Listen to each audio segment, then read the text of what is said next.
Baik. Dan apa namanya? Disebutkan juga dari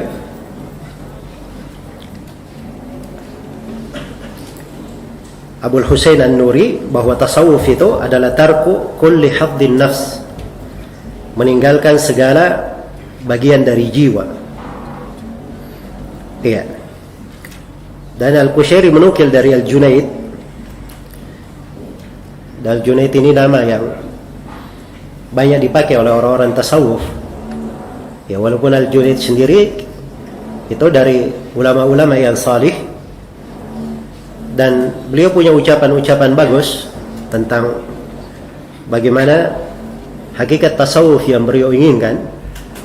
Hanya saja namanya manusia kadang ketika dia berlebihan pada sebagian hal, keluar darinya hal-hal yang dianggap menyelisihi. Nah, inilah yang kadang didapati dari Al-Junaid. Al-Junaid rahimahullah, dia berkata tasawuf itu uqdatun la sulha fiha. Tasawuf itu adalah akad yang tidak ada perdamaian di dalamnya. Iya. Nah, ini bahasanya bahasa yang panjang ya kalau diterangkan. Apa maksudnya akad tidak ada perdamaian di dalamnya? Ya, ini ada uraiannya lagi di kalangan mereka. Baik. Jadi saya di sini di dalam posisi ingin menjelaskan tentang definisi-definisi. Ya. Jadi kalau berbicara tentang definisi itu banyak sekali. Ya. Apa yang dimaksud dengan tasawuf? Sebagaimana yang telah saya terangkan tadi. Ya. Baik. Dan itu tidak terlalu penting ya di dalam bagaimana mereka mendefinisikan tasawuf itu. Tapi yang paling penting adalah kita mengenal hakikatnya, apa yang mereka ajarkan, apa keyakinannya. Nah, itu saya akan bahas nanti di pengantar-pengantar berikutnya. Kita masih di pengantar yang pertama, mengenal tasawuf itu. Kapan awal mula tasawuf ini dan munculnya? Iya. Ini panjangnya di tengah orang-orang tasawuf sendiri. Ya. Mereka itu ketika disebut nama as-sufi, kata sufi atau kata tasawuf, ketika ditanyakan dari mana akar katanya. Iya. Dari mana akar katanya? Maka orang-orang tasawuf sendiri mengakui bahwa ini tidak memiliki akar kata di dalam bahasa Arab secara bahasa. Ya, ada yang mencocoki bahasa tapi kurang layak, kurang tepat. Karena itu mereka dekatkan bahwa tasawuf ini gelar diistilahkan untuk mereka. Ya. Jadi kalau didefinisikan tasawuf dari kata as-safa, artinya orang yang bersih hatinya, ya, maka itu tidak dikatakan sufi, tapi dikatakan sofawi. Ya. Kalau dikatakan dari kata sofwa juga seperti itu. Ya. Kalau dikatakan apa namanya, ada yang mengatakan bahwa dia ini tasawuf dari kata sufwah katanya, ahlus sufwah.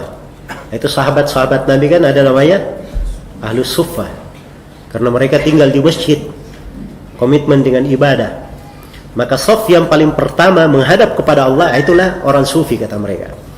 Karena itu dari kata as-suffa. Jadi kalau dikatakan as-suf dari kata as-suffa, maka tidak disebut sufi tapi dikatakan sufi dalam bahasa Arab. Iya. Jadi secara akar bahasa itu tidak memiliki apa?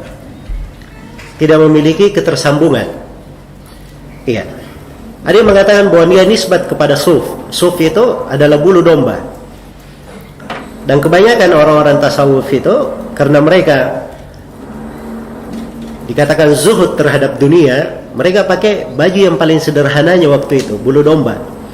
Ya, tapi kalau kita sekarang ini bulu domba hal yang mahal ya. Ya. Kalau kita cari baju-baju yang dari bulu domba sekarang ini mahal. Ya, lebih murah baju-baju kayak gini yang kita pakai. Kan begitu?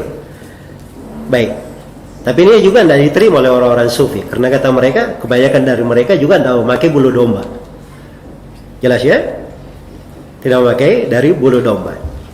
Yang jelas ini istilah, ya, tampak bahwa dia istilah baru muncul. Apalagi kalau kita lihat dari asal muasal munculnya, itu disebutkan awal munculnya itu di abad kedua Hijriah. Iya. Di abad kedua Hijriah, dari tokoh-tokoh yang dinisbatkan kepadanya.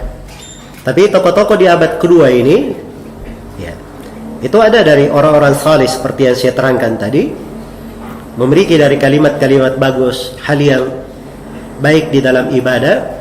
Hanya saja mereka kadang ada hal-hal yang keliru di dalam sebagian ucapannya.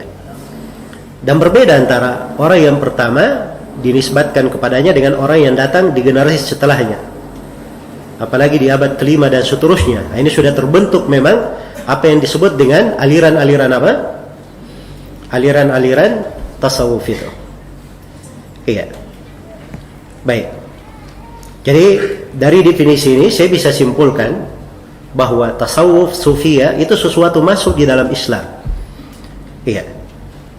Bukan perkara yang ada di masa Nabi SAW, para sahabatnya dan para a'imah. Tidak masuk di dalam 3 generasi. Dan ini dari hal yang disepakati bahwa tasawuf ini muncul setelah apa? Al-Qurunil Mufaddalah. 3 generasi yang dipuji oleh Nabi SAW dalam sabda beliau yang mutawatir, khairun nasi qarni thumma alladhina yalunahum thumma alladhina yalunahum. Sebaik-baik manusia adalah generasiku, kemudian generasi setelahnya, kemudian generasi setelahnya. Ini sebaik-baik generasi.